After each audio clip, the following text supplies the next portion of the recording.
여러분들 갑질 얘기 참 많이 들으셨죠? 백화점에서 근무하는 분들, 은행에서 근무하는 분들, 병원에서 근무하는 분들, 심지어 전화 마케팅 하는 분들, 이런 분들이 우리나라에 지금 몇 명이 일을 하느냐 하면 700만 명 정도가 일을 해요. 그 700만 명들은 매일매일 무시를 당하고 살고 있는 거예요. 그러니까 수많은 사람들이 매일매일 무시를 당하고 있는 거죠. 그런데 우리들이 이 인생을 살아가면서 사람을 무시하라고 그런 권한을 받은 적이 한 번도 없어요. 사람을 존중하라고 우리는 예수님한테 가르침을 받았죠. 작년에 서울의 한 부자 동네에서 70살 먹은 아줌마가, 70살 먹으면 아줌마예요, 여러분들. 아, 웃을 일이 아니에요. 이번에 유엔에서 나이 재정립이 나왔어요. 나이 재정립이 나왔는데 1살서부터 17살을 미성년이라고 그래요. 미성년. 미성년 17살을, 18살서부터 65살을 청년이라고 그래요. 청년. 이거는 제가 한 얘기가 아니고 유엔에서 한 얘기예요. 유엔에서 65살까지는 청년이라고 그래요. 나는 65살 미치다, 한번 손 들어보세요. 이렇게 청년이 많아 지금. 여기에 청년이 엄청나게 많이 온 거예요. 우리 교회에 청년이 없다고 많은 교회 지도자들은 걱정을 합니다. 근데 저는 걱정할 일이 아니라고 생각해요. 여기 있는 이렇게 많은 청년들이 있는데 왜 걱정을 해? 그러니까 여러분들은 지금 성모에 활동해야 되는 분들이 아니라 청년에 활동해야 되는 분들이에요. 청년에. 만약에 내가 65이 돼서 애도 다 키웠고 결혼도 다 시켰고 나는 이제 늙었다, 65이 나는 늙었다, 이렇게 생각하는 분은 불행한 분이에요. 자, 나는 이제 할 일 다 했으니까 이제 뭐만 기다리고 있으면 돼? 죽을 날만 기다리고 있으면 되잖아요. 근데 죽을 날만 기다리고 있어야 되는데 지금 65살이 언제 죽느냐면 100살쯤 죽을 거예요. 그럼 몇 년 동안 죽을 날을 기다려야 되냐면 35년 동안 매일 죽을 날만 기다리고 있는 거야. 불행해요, 안 불행해요? 65, 난 이제 청년, 이제 끝났네? 66살부터 79살까지를 뭐라고 그러냐면 중년이라고 그래요. 중년. 중년. 제가 한 얘기가 아니고 유엔이 한 얘기예요. 유엔이. 66살부터 79살. 자, 나는 66에서 79살이다 하면 손 들어보세요. 이게 다 중년들이에요. 중년들.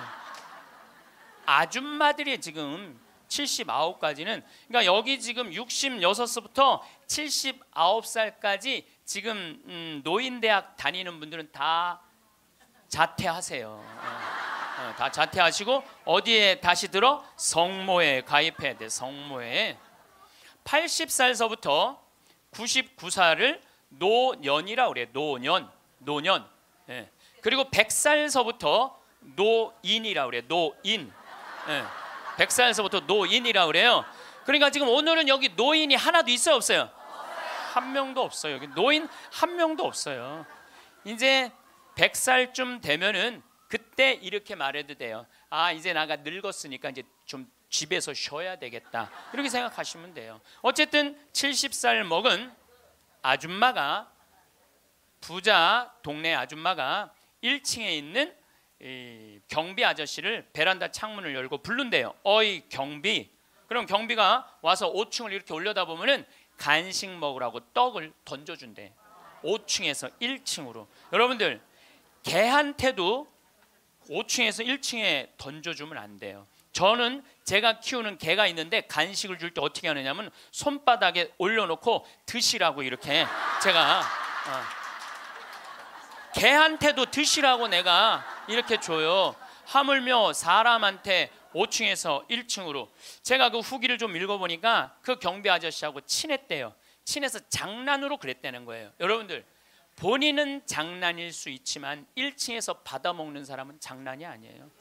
본인은 장난일 수 있지만 그것도 꼭 유통기한 지난 걸 줬다는 거. 유통기한 지난 거. 이게 사람 위에 사람 있고 사람 밑에 사람 있는 거죠. 오죽하면은 분신 자살을 했겠어요. 이분이 한 달 동안 피부 이식을 3번이나 했어요. 그러다가 결국 한 달 만에 죽었어요. 우리 사회는요, 돈 있으면 돈 없는 사람 무시하는 경향이 너무 커요. 저는 이번에 아주 굉장히 슬펐다가 너무너무 멋있는 사장님을 하나 만났어요.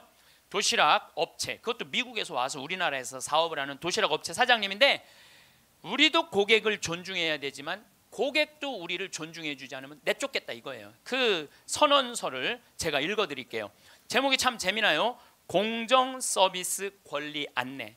우리 직원이 고객에게 무례한 행동을 했다면 직원을 내보내겠습니다. 그러나 우리 직원에게 무례한 행동을 하시면 고객을 내보내겠습니다. 참 멋있죠? 우리 부관장 신부님이 로마 유학 갔다 오신 분이에요. 그런데 저녁에 맥주집에 이제 뭐 신학생 때 갔으니까 맥주 막 먹을 때잖아요. 맥주를 먹으니까 떨어지면 뭐라 그래? 웨이터, 웨이터 계속 불렀대요. 그랬더니 사장이 딱 오더니 나가라고 그러더래요. 왜 나가냐고 그러니까 왜 우리 직원을 종부리듯 부리느냐고. 술 떨어진 거 알면 우리가 찾아가고 필요한 거 있느냐고 물어볼 텐데 왜 내 직원을 종부리듯 부리느냐고. 이렇게 종부리듯 부리는 당신은 여기서 맥주 먹을 자격 없다고 나가라고. 근데 이게요, 유럽도 그러고 미국도 그래요. 미국도 가면은요, 아줌마 못 불러요. 올 때까지 기다려야 돼. 근데 우리는 내가 돈 주고 부린다고 식당에 가서 어떻게 해? 아줌마 왜 안 갔다 와? 안 갖고 와? 이게 종부리듯 부리는 거예요. 이 뒷말이 더 멋있어요. 상품과 대가는 동등한 교환입니다.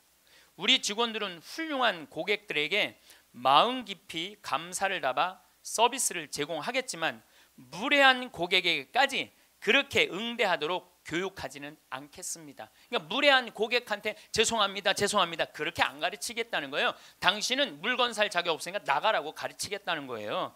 우리 직원들은 언제 어디서 무슨 일을 하든지 항상 존중을 받아야 할 훌륭한 젊은이들이며 누군가에게는 금쪽 같은 자식이기 때문입니다. 직원에게 인격적 모욕을 느낄 언어나 행동, 큰 소리로 떠들거나 아이들을 방치하여 다른 고객들을 불편하게 하는 행동을 하실 경우에는 저희가 정중하게 서비스를 거부할 수 있음을 알려드립니다. 사장이 이렇게 딱 써놓은 거예요. 앞에다가. 얼마나 멋있는지 몰라요. 저는 신약 성서 읽으면서 가장 가슴 떨리는 성서 구절이 뭐냐면 예수님은 그들과 먹고 마시고 놀았다. 이거를 읽으면 막 가슴이 떨려요. 여러분들, 세상에 먹고 마시고 노는 것처럼 중요한 일이 어디 있어요? 그렇죠? 여러분들 저하고 뭐 방송을 통해서 유튜브를 통해서 친숙하시죠? 친숙하다 하더라도 나하고 먹고 마시고 놀진 않잖아요. 먹고 마시고 놀 수 있는 사이는요, 친하지 않으면 못해요. 여러분들도 누구랑 먹고 마시고 놀아요? 친한 사람들이랑 먹고 마셔요. 오늘 이거 끝나고 나면 길거리에 나가고 너 오늘 나하고 먹고 마시고 놀자. 길거리에 있는 사람한테 말할 수 있어요, 없어요? 귀싸대기 맞을 거예요. 여기 오늘 같이 온 친구들하고 야, 우리 오늘 강의 끝났으니까 여기 명동에 가서 우리 먹고 마시고 놀자. 친하지 않으면 못하는 거예요. 친하지 않으면. 그리고 먹고 마시고 노는 사이는 그 사람의 속사정을 다 알아요. 그 사람이 뭘 힘들어하는지, 그 사람의 고민이 뭔지 먹고 마시고 놀지 않으면 모르는 거예요. 본당 신부도 마찬가지예요. 본당 신부할 때 5년 동안 사목을 했는데 교우들하고 한 번도 먹고 마시고 놀지 않았어. 그러면 여러분들은 본당 신부하고 추억이 있을까요, 없을까요? 없어요. 이게 웃을 일이 아니에요. 루카복음 7장 8절에 예수님은 먹보요 술꾼이라고 그래요. 먹보요 술꾼이라. 저도 본당 신부할 때 사목을 하는 기본이 뭐냐면 먹고 마시고 노는 거였어요. 사목의 기본이 먹고 마시고 노는 거였어요. 장례가 나잖아요. 그럼 저는 반드시 초상집에 갔어요. 초상집에 가갖고 장례 전날 가갖고 소주 한 병 내오라고 그래요. 그럼 상주 전부 다 오라고 그래요. 상주들하고 소주 한 잔씩 하면서 먹고 마시면서 어머니가 어떻게 살았는지, 아버지가 어떤 병으로 돌아갔는지 얘기를 다 들어요. 그리고 1시간을 그렇게 소주 한 병을 먹으면서 이야기를 하고 다음날 강론할 준비할 필요가 없어. 강론.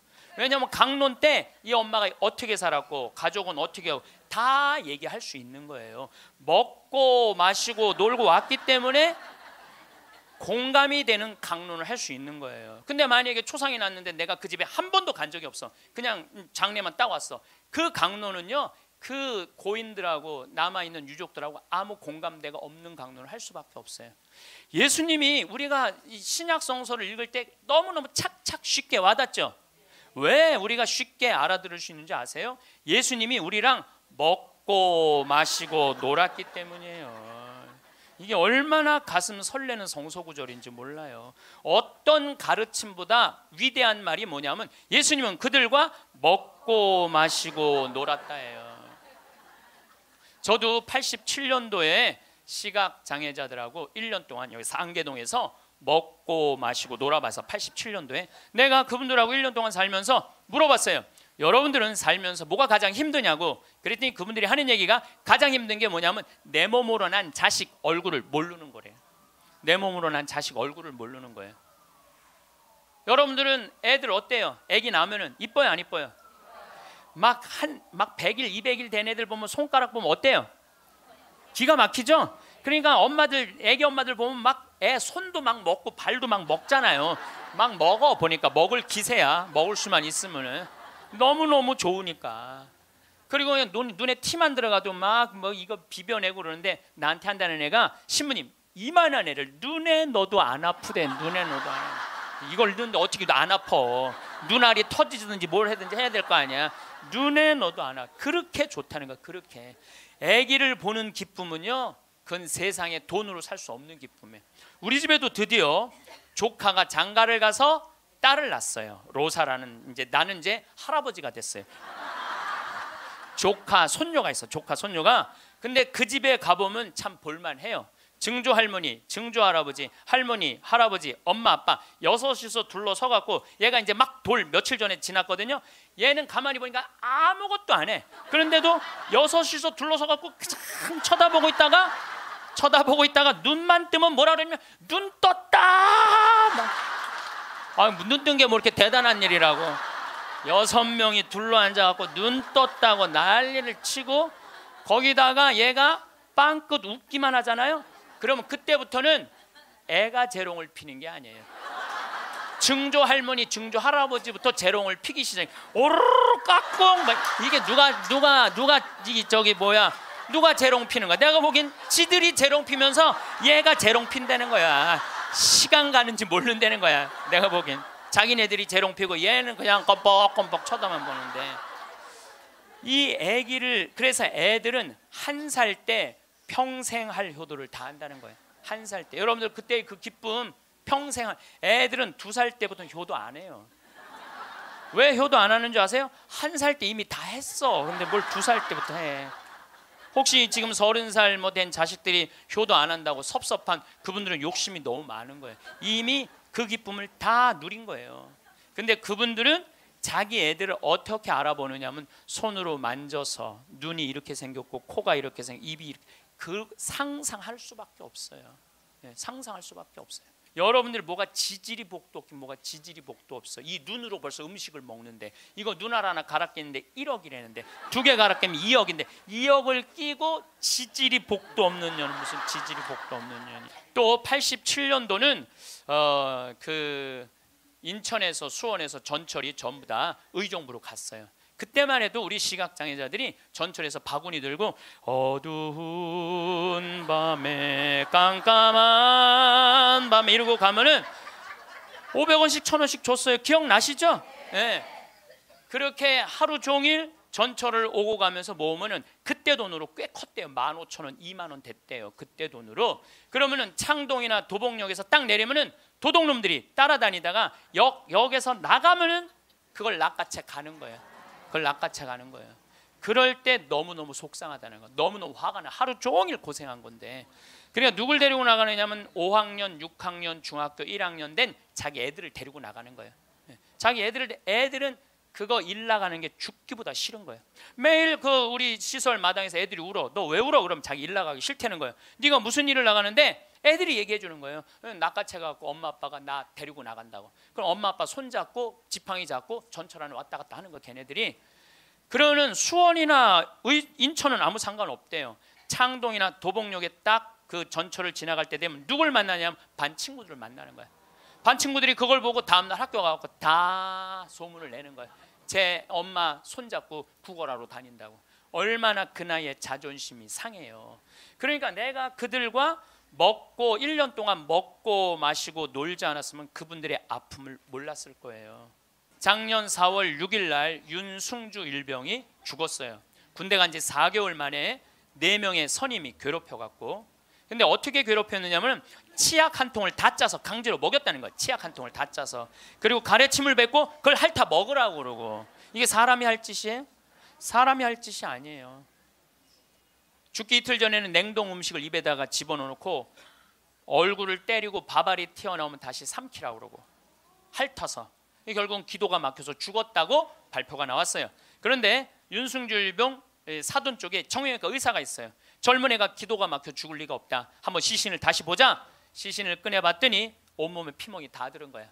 이틀 동안 마대자루로 때린 거예요. 그래갖고 맞아 죽은 거예요. 쉽게 말하면 맞아 죽은 거예요. 잠도 안 재우고. 근데 윤승주 일병은 군대 가기 전에 전액 장학생이었어요. 대학생이었는데 그리고 과 대표였고 이렇게 멀쩡한 아이가 군대 가고 죽은 거예요. 그래서 작년 내내 군대를 개혁한다고 난리를 치는데 저는 군대를 개혁해서 될 일이 아니에요. 여러분들 우리나라 애들은 군대 가기 전에 이미 다 망가져서 들어가요.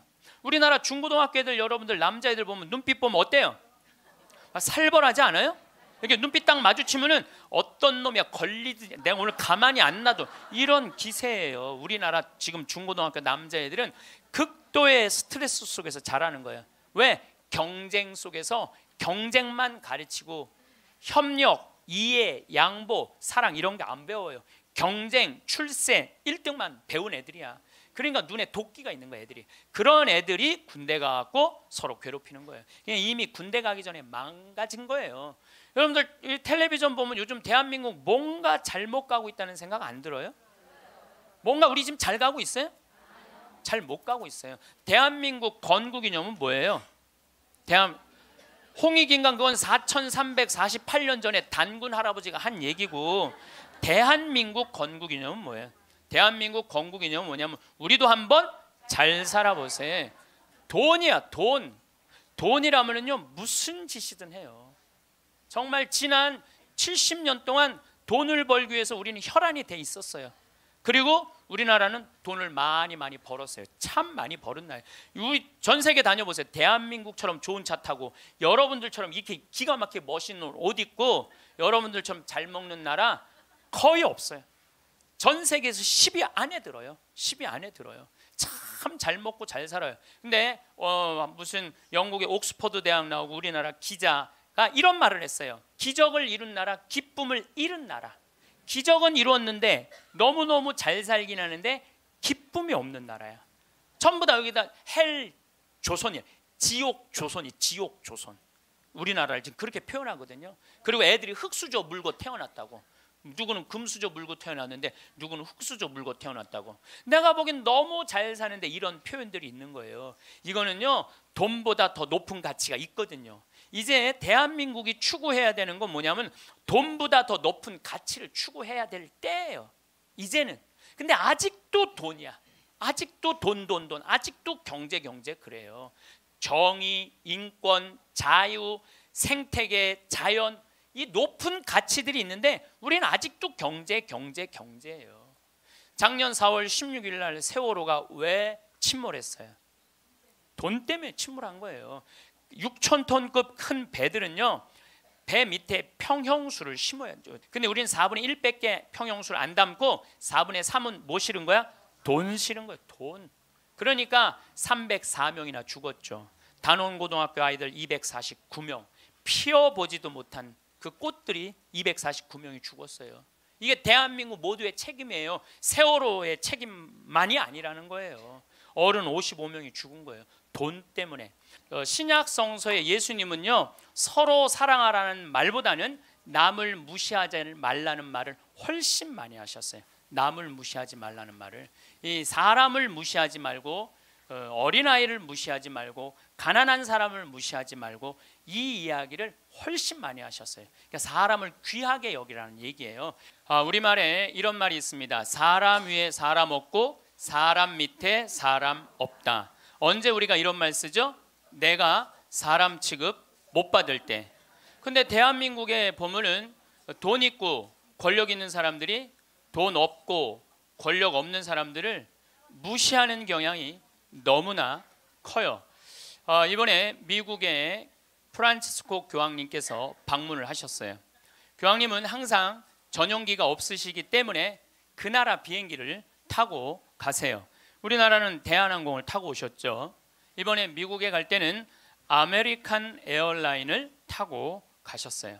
근데 교황님이 딱 비행기를 타자마자 승무원들한테 이렇게 부탁을 하셨다고 그래요. 나는 미국으로 가는 내내 어떠한 특별한 대우도 원하지 않는다. 나를 여기 있는 모든 탑승한 모든 승객하고 똑같이 대해줘라. 거기에는 무슨 추기경도 탔을 거고 기자단도 탔을 거고 수행원도 탔을 거예요. 근데 교황님은 특별한 대우를 원하지 않으셨다고 그래요.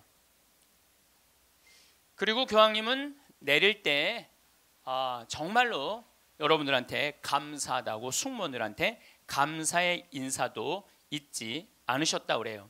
13억 명의 대표가 우리 프란치스코 교황님 아니에요. 가톨릭 신자가 지금 13억 명이니까. 그런데 그 대단한 분이 어떠한 특별한 대우도 원하지 않는다고. 그래서 그 교황님을 수행한 승무원들이 마지막에 후기를 쓴 거를 제가 읽었는데 자기네들은 너무 특별한 대우를 원하지 않았던 그 교황님을 모시고 가면서 인생의 최대의 비행을 했다고 그래요. 너무너무 감동을 받았다고 그래요. 이렇게 세계 최고의 교황님도 특별한 대우를 원하지 않으셨는데 모 항공사의 부사장은 땅콩 안 까줬다고 매뉴얼 판으로 자기 직원, 자기 돈을 벌어주는 사람이야. 고마운 사람이죠. 자기 직원 손가락 마디를 때리고 무릎을 꿇치고 그 다음에 강제로 용서를 청하라고 그랬다는 거예요. 그리고 그것도 모자라니까 어떻게 비행기를 돌려서 그 중요한 사무장을 비행기에서 내리게 했다는 거예요. 이게 바로 사람 위에 사람 있고 사람 밑에 사람 있는 거죠. 대한민국은요, 돈 있으면요 갑질을 너무나 많이 해요. 여러분들 갑질 얘기 참 많이 들으셨죠? 백화점에서 근무하는 분들, 은행에서 근무하는 분들, 병원에서 근무하는 분들, 심지어 전화 마케팅 하는 분들, 이런 분들이 우리나라에 지금 몇 명이 일을 하느냐 하면 700만 명 정도가 일을 해요. 그 700만 명들은 매일매일 무시를 당하고 살고 있는 거예요. 그러니까 수많은 사람들이 매일매일 무시를 당하고 있는 거죠. 그런데 우리들이 이 인생을 살아가면서 사람을 무시하라고 그런 권한을 받은 적이 한 번도 없어요. 사람을 존중하라고 우리는 예수님한테 가르침을 받았죠. 작년에 서울의 한 부자 동네에서 70살 먹은 아줌마가 70살 먹으면 아줌마예요, 여러분들. 웃을 일이 아니에요. 이번에 유엔에서 나이 재정립이 나왔어요. 나이 재정립이 나왔는데 1살서부터 17살을 미성년이라고 그래요. 미성년. 미성년 17살을 18살서부터 65살을 청년이라고 그래요. 청년. 이거는 제가 한 얘기가 아니고 유엔에서 한 얘기예요. 유엔에서 65살까지는 청년이라고 그래요. 나는 65살 미치다 한번 손 들어보세요. 이렇게 청년이 많아 지금. 여기에 청년이 엄청나게 많이 온 거예요. 우리 교회에 청년이 없다고 많은 교회 지도자들은 걱정을 합니다. 근데 저는 걱정할 일이 아니라고 생각해요. 여기 있는 이렇게 많은 청년들이 있는데 왜 걱정을 해? 그러니까 여러분들은 지금 성모에 활동해야 되는 분들이 아니라 청년에 활동해야 되는 분들이에요. 청년에. 만약에 내가 65이 돼서 애도 다 키웠고 결혼도 다 시켰고 나는 이제 늙었다. 65이 나는 늙었다. 이렇게 생각하는 분은 불행한 분이에요. 자, 나는 이제 할 일 다 했으니까 이제 뭐만 기다리고 있으면 돼? 죽을 날만 기다리고 있으면 되잖아요. 근데 죽을 날만 기다리고 있어야 되는데 지금 65살이 언제 죽느냐면 100살쯤 죽을 거예요. 그럼 몇 년 동안 죽을 날을 기다려야 되냐면 35년 동안 매일 죽을 날만 기다리고 있는 거야. 불행해요, 안 불행해요? 65, 나는 이제 청년이 이제 끝났네. 66살부터 79살까지를 뭐라고 그러냐면 중년이라고 그래요. 중년. 중년. 제가 한 얘기가 아니고 유엔이 한 얘기예요. 유엔이. 66살부터 79살. 자, 나는 66에서 79살이다. 한번 손 들어보세요. 이게 다 중년들이에요. 중년들. 아줌마들이 지금 79까지는, 그러니까 여기 지금 66부터 79살까지 지금 노인대학 다니는 분들은 다 자퇴하세요. 다 자퇴하시고 어디에 다시 들어? 성모에 가입해야 돼. 성모에. 80살서부터 99살을 노년이라고 그래. 노년. 그리고 100살서부터 노인이라고 그래. 노인. 100살서부터 노인이라고 그래요. 그러니까 지금 오늘은 여기 노인이 하나도 있어요, 없어요? 한 명도 없어요. 여기 노인 한 명도 없어요.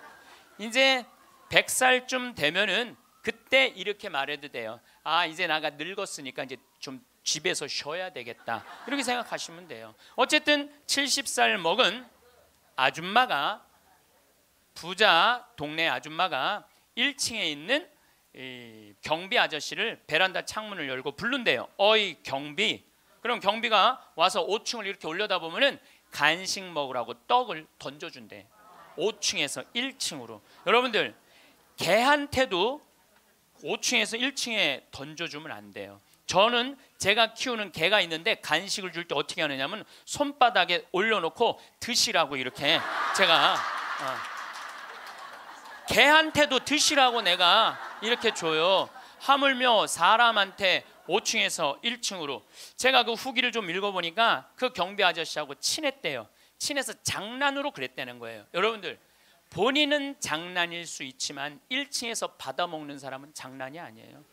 본인은 장난일 수 있지만 그것도 꼭 유통기한 지난 걸 줬다는 거. 유통기한 지난 거. 이게 사람 위에 사람 있고 사람 밑에 사람 있는 거죠. 오죽하면은 분신 자살을 했겠어요. 이분이 한 달 동안 피부 이식을 3번이나 했어요. 그러다가 결국 한 달 만에 죽었어요. 우리 사회는요, 돈 있으면 돈 없는 사람 무시하는 경향이 너무 커요. 며칠 전에도 뭐 수아브로 스키라고 무슨 액세서리, 거기에서 어떤 사람이 와갖고 점원들한테 이거 고쳐주지 않는다고 무릎 꿇히게 하고. 여러분들, 똑같은 사람끼리 무릎을 꿇히게 한다는 게 말이 돼요? 그 사람은 그 제품을 쓸 자격이 없는 사람이에요. 돈만 있다고 좋은 제품을 쓰는 게 아니라는 거예요. 돈도 있고 그 돈을 쓸 만한 인격도 갖춰야 되는데 우리는 돈만 있고 뭐가 없어? 인격이 없는 거예요. 사람 무시하지 말라고 누가 가장 가르치셨어요? 예수님이에요. 예수님은 마태복음 25장에 이렇게 말씀하세요. 양떼, 염소떼 나눠놓고 양떼들한테 이렇게 말씀하세요. 너희는 하늘나라를 차지해라. 우리가 뭘 잘했다고 하늘나라를 차지합니까? 너희들은 내가 목말랐을 때, 굶주렸을 때, 헐벗었을 때, 병들었을 때, 감옥에 갇혔을 때, 나그네 되었을 때 따뜻하게 맞이해줬다. 주님, 우리가 언제 그랬습니까? 그러니까 예수님이 이렇게 말씀하세요. 너희 형제 중에 가장 보잘것없는 사람 하나에게 해준 게 곧 내게 해준 것이다. 혹시 여러분들 노숙자의 집에 가고 노숙자들한테 식사를 한번 대접했어. 그러면은 그 노숙자한테도 대접했지만은 누구한테도 대접한 거야? 그렇죠. 노숙자 안에 있는 예수님한테도 대접한 거예요. 그러니까 그걸 다 대접받았던 예수님은 마지막 날에 그 대접받은 걸 다 갚은 거예요. 근데 여러분들이 병든 사람, 감옥에 갇힌 사람, 노숙자들한테 한 번도 대접해 준 적이 없어. 마지막 날 예수님한테 받을 거 있어요, 없어요? 없어요. 지금 어려운 이웃한테 잘 베풀어 준 사람은 나중에 가서 예수님한테 따질 수 있어. 내놓으라고, 내가 해준 거 해준 거 내놓으라고 따질 수 있어요. 예수님 마태복음 25장에 말씀하셨기 때문에. 근데 왼편에 있는 사람한테는 예수님이 이렇게 말씀하세요. 악마와 그의 졸도들을 가두려고 준비한 영원히 꺼지지 않는 불 속으로 들어가라. 우리가 뭘 잘못했다고 그럽니까? 그냥 예수님이 이렇게 말씀하세요. 너희들은 내가 목말랐을 때, 굶주렸을 때, 헐벗었을 때, 병들었을 때, 감옥에 갇혔을 때, 나그네 되었을 때 따뜻하게 맞이하지 않았다.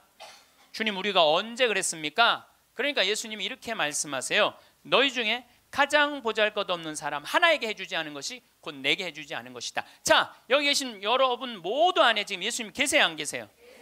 여러분들 무시당하면 돼요, 안 돼요? 안 돼요. 여러분들이 잘나서 무시당하면 안 되는 게 아니라 여러분들 안에 계신 예수님 때문에 무시당하면 안 돼요. 자기 자존심을 지키는 것은 여러분들은 예수님이 거하는 성전이기 때문에 여러분들 자존심을 지켜야 돼요. 저는 이번에 아주 굉장히 슬펐다가 너무너무 멋있는 사장님을 하나 만났어요. 도시락 업체, 그것도 미국에서 와서 우리나라에서 사업을 하는 도시락 업체 사장님인데, 우리도 고객을 존중해야 되지만 고객도 우리를 존중해 주지 않으면 내쫓겠다 이거예요. 그 선언서를 제가 읽어드릴게요. 제목이 참 재미나요. 공정 서비스 권리 안내. 우리 직원이 고객에게 무례한 행동을 했다면 직원을 내보내겠습니다. 그러나 우리 직원에게 무례한 행동을 하시면 고객을 내보내겠습니다. 참 멋있죠? 우리 부관장 신부님이 로마 유학 갔다 오신 분이에요. 그런데 저녁에 맥주집에 이제 뭐 신학생 때 갔으니까 맥주 막 먹을 때잖아요. 맥주를 먹으니까 떨어지면 뭐라 그래? 웨이터, 웨이터 계속 불렀대요. 그랬더니 사장이 딱 오더니 나가라고 그러더래요. 왜 나가냐고 그러니까 왜 우리 직원을 종부리듯 부리느냐고. 술 떨어진 거 알면 우리가 찾아가고 필요한 거 있느냐고 물어볼 텐데 왜 내 직원을 종부리듯 부리느냐고. 이렇게 종부리듯 부리는 당신은 여기서 맥주 먹을 자격 없다고 나가라고. 근데 이게요, 유럽도 그러고 미국도 그래요. 미국도 가면은요, 아줌마 아줌마 못 불러요. 올 때까지 기다려야 돼. 근데 우리는 내가 돈 주고 부린다고 식당에 가서 어떻게 해? 아줌마 왜 안 갔다 와? 안 갖고 와? 이게 종부리듯 부리는 거예요. 이 뒷말이 더 멋있어요. 상품과 대가는 동등한 교환입니다. 우리 직원들은 훌륭한 고객들에게 마음 깊이 감사를 담아 서비스를 제공하겠지만 무례한 고객에게까지 그렇게 응대하도록 교육하지는 않겠습니다. 그러니까 무례한 고객한테 죄송합니다, 죄송합니다 그렇게 안 가르치겠다는 거예요. 당신은 물건 살 자격 없으니까 나가라고 가르치겠다는 거예요.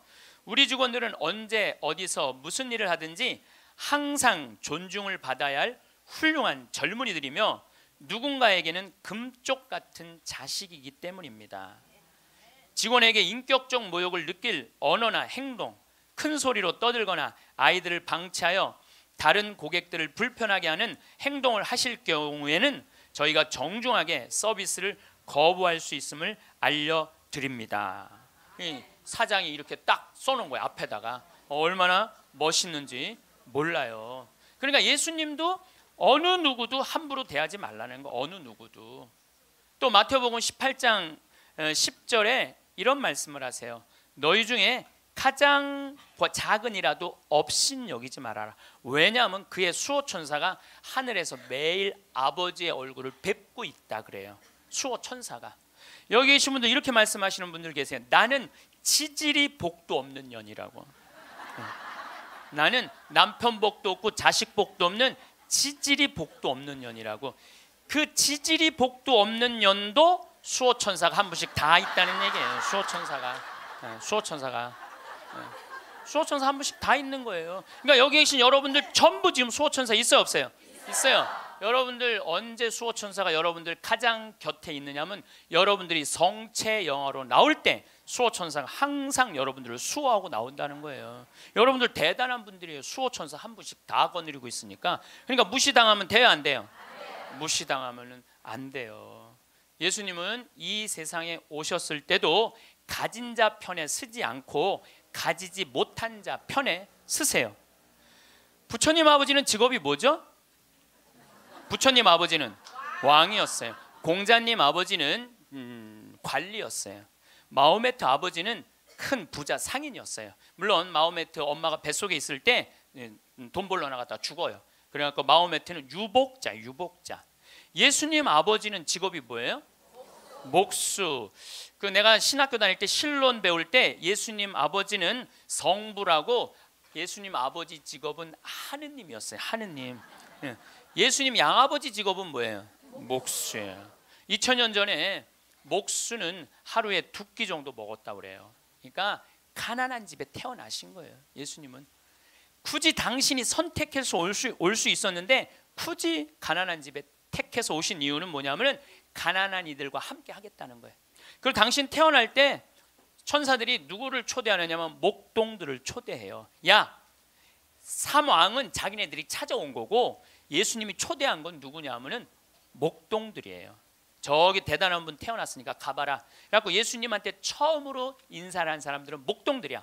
우리가 알퐁소 토대의 별이라는 책을 읽어갖고 목동을 굉장히 낭만적인 사람들로 알고 있는데 중동에 가보면요 세상에 더러운 게 목동이에요.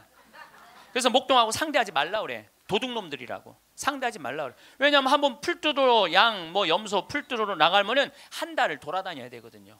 그러니까 한 달 동안 머리 안 가. 내가 가서 보니까 머리에 떡을 칠하고 다녀요. 먹을 냄새가 얼마나 나는지 몰라. 또 밤낮에 기온차가 많으니까 옷을 몇 겹을 입고 한 달 동안 안 빨고 그것만 입고 다니는 거예요. 그 더럽고 냄새나는 목동들을 예수님은 첫 손님으로 초대한 거예요. 이게 누구를 초대하겠다냐? 보잘것없는 사람들을 귀하게 여기겠다는 거예요. 그리고 당신 활동하실 때는 앞 못 보는 사람, 듣지 못하는 사람, 말하지 못하는 사람, 팔 오그라드는 사람, 등 굽은 여자, 다리 오그라드는 사람, 몸 썩어가는 나 환자, 몸 파는 여자, 나라 팔아먹은 세리들이랑 먹고 마시고 놀았다고 그래요. 저는 신약 성서 읽으면서 가장 가슴 떨리는 성서 구절이 뭐냐면 예수님은 그들과 먹고 마시고 놀았다. 이거를 읽으면 막 가슴이 떨려요.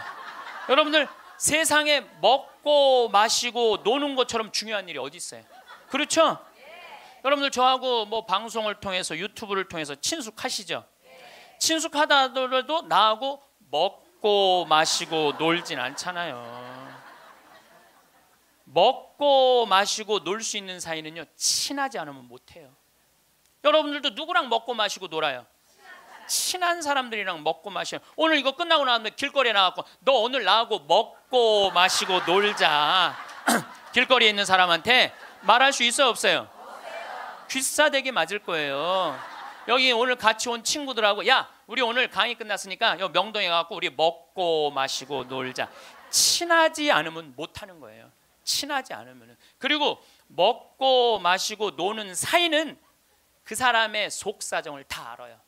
그 사람이 뭘 힘들어하는지, 그 사람의 고민이 뭔지 먹고 마시고 놀지 않으면 모르는 거예요.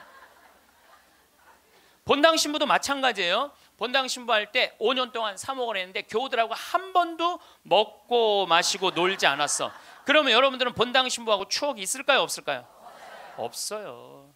이게 웃을 일이 아니에요. 루카복음 7장 8절에 예수님은 먹보요 술꾼이라고 그래요. 먹보요 술꾼이라. 저도 본당 신부할 때 사목을 하는 기본이 뭐냐면 먹고 마시고 노는 거였어요. 사목의 기본이 먹고 마시고 노는 거였어요. 장례가 나잖아요. 그럼 저는 반드시 초상집에 갔어요. 초상집에 가갖고 장례 전날 가갖고 소주 한 병 내오라고 그래요. 그럼 상주 전부 다 오라고 그래요. 상주들하고 소주 한 잔씩 하면서 먹고 마시면서 어머니가 어떻게 살았는지 아버지가 어떤 병으로 돌아갔는지 얘기를 다 들어요. 그리고 1시간을 그렇게 소주 한 병을 먹으면서 이야기를 하고 다음날 강론할 준비할 필요가 없어. 강론. 왜냐하면 강론 때 이 엄마가 어떻게 살았고 가족은 어떻게 하고 다 얘기할 수 있는 거예요. 먹고 마시고 놀고 왔기 때문에 공감이 되는 강론을 할 수 있는 거예요. 근데 만약에 초상이 났는데 내가 그 집에 한 번도 간 적이 없어. 그냥 장례만 딱 왔어. 그 강론은요 그 고인들하고 남아있는 유족들하고 아무 공감대가 없는 강론을 할 수밖에 없어요.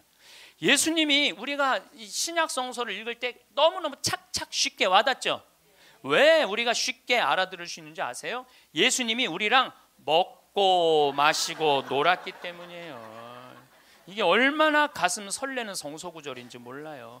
어떤 가르침보다 위대한 말이 뭐냐면 예수님은 그들과 먹고 마시고 놀았다예요.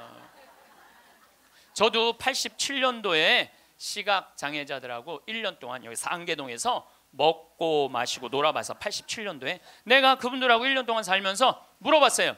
여러분들은 살면서 뭐가 가장 힘드냐고. 그랬더니 그분들이 하는 얘기가 가장 힘든 게 뭐냐면 내 몸으로 난 자식 얼굴을 모르는 거래요. 내 몸으로 난 자식 얼굴을 모르는 거예요. 여러분들은 애들 어때요? 애기 낳으면은 이뻐요, 안 이뻐요? 막 100일, 200일 된 애들 보면 손가락 보면 어때요? 기가 막히죠? 그러니까 엄마들, 애기 엄마들 보면 막 애 손도 막 먹고 발도 막 먹잖아요. 막 먹어 보니까 먹을 기세야. 먹을 수만 있으면은 너무너무 좋으니까. 그리고 그냥 눈에 티만 들어가도 막 뭐 이거 비벼내고 그러는데 나한테 한다는 애가 신부님 이만한 애를 눈에 넣어도 안 아프대. 눈에 넣어도 안 아파. 이걸 넣는데 어떻게 안 아파. 눈알이 터지든지 뭘 하든지 해야 될 거 아니야. 눈에 넣어도 안 아파. 그렇게 좋다는 거야. 그렇게. 아기를 보는 기쁨은요, 그건 세상에 돈으로 살 수 없는 기쁨이에요. 우리 집에도 드디어 조카가 장가를 가서 딸을 낳았어요. 로사라는, 이제 나는 이제 할아버지가 됐어요. 조카 손녀가 있어. 조카 손녀가. 근데 그 집에 가보면 참 볼만해요. 증조 할머니, 증조 할아버지, 할머니, 할아버지, 엄마, 아빠 여섯이서 둘러서 갖고 얘가 이제 막 돌 며칠 전에 지났거든요. 얘는 가만히 보니까 아무것도 안 해. 그런데도 여섯이서 둘러서 갖고 참 쳐다보고 있다가 눈만 뜨면 뭐라 그러냐면 눈 떴다. 눈 뜬 게 뭐 이렇게 대단한 일이라고. 6명이 둘러앉아 갖고 눈 떴다고 난리를 치고 거기다가 얘가 빵긋 웃기만 하잖아요. 그러면 그때부터는 애가 재롱을 피는 게 아니에요. 증조 할머니, 증조 할아버지부터 재롱을 피기 시작해. 오르르 깍꿍. 이게 누가 재롱 피는 거야? 내가 보기엔 지들이 재롱 피면서 얘가 재롱 핀다는 거야. 시간 가는지 모른다는 거야. 내가 보기엔 자기네들이 재롱 피고 얘는 그냥 껌뻑껌뻑 쳐다만 보는데. 이 아기를, 그래서 애들은 1살 때 평생 할 효도를 다 한다는 거예요. 1살 때. 여러분들 그때 그 기쁨 평생 애들은 2살 때부터 효도 안 해요. 왜 효도 안 하는 줄 아세요? 1살 때 이미 다 했어. 근데 뭘 2살 때부터 해. 혹시 지금 30살 뭐 된 자식들이 효도 안 한다고 섭섭한 그분들은 욕심이 너무 많은 거예요. 이미 그 기쁨을 다 누린 거예요. 근데 그분들은 자기 애들을 어떻게 알아보느냐면 손으로 만져서 눈이 이렇게 생겼고 코가 이렇게 생겼고 입이 이렇게, 그 상상할 수밖에 없어요. 네, 상상할 수밖에 없어요. 또 한 번은 도봉산 성당에서 우리 시설 분들을 초대를 해갖고 식사 대접을 했어요. 정말 내가 가서 보니까 상다리가 부러지게 차려놨어. 그런데 옆에 있던 형제가 나한테 그러는 거야. 학사님, 우리는 이렇게 상다리가 부러지게 차려놔도 아무 소용이 없다는 거예요. 왜 소용이 없냐? 그랬더니 보여야지 골라 먹죠. 어디 있는 줄 알아야지. 냄새는 나는데 어디 있는지 알아야지 골라 먹죠. 그러니까 옆에 봉사자들이 한 분씩 앉아갖고 고등어 들어갑니다, 두부 들어갑니다, 김치 들어갑니다. 그래야지 먹는 거예요. 근데 우리 생태마을에 딱 음식 차려놓으면은 막 김치, 뭐 고등어 막 이제 묵은지 절여놓은 거 막 이분들 막 입에 군침이 돈대. 딱 보면은 막 깍두기 쫙 빨갛게 해놓고 막 김치찌개 두부 딱 올려주면 입에 군침이 돈다는 거예요. 우린 눈으로 먹는 거예요. 먼저 눈으로 먹고 입에 군침이 도는 거예요. 이걸 영어로 뭐라고 그러냐면 My mouth is watering 그래요.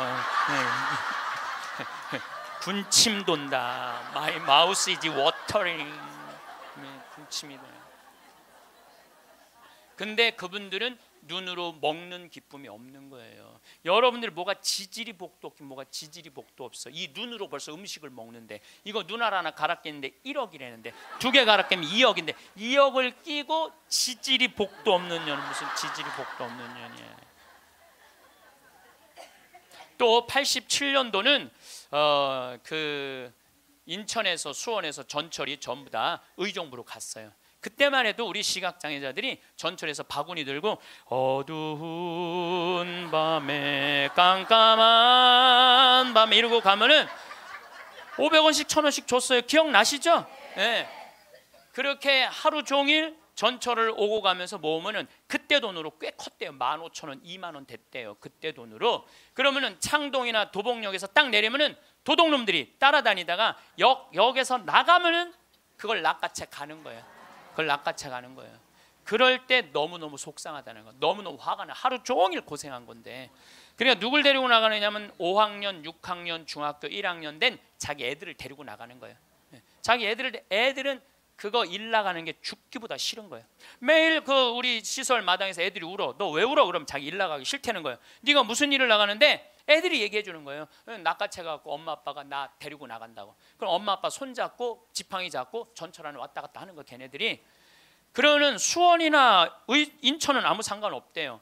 창동이나 도봉역에 딱 그 전철을 지나갈 때 되면 누굴 만나냐면 반 친구들을 만나는 거예요. 반 친구들이 그걸 보고 다음날 학교 가고 다 소문을 내는 거예요.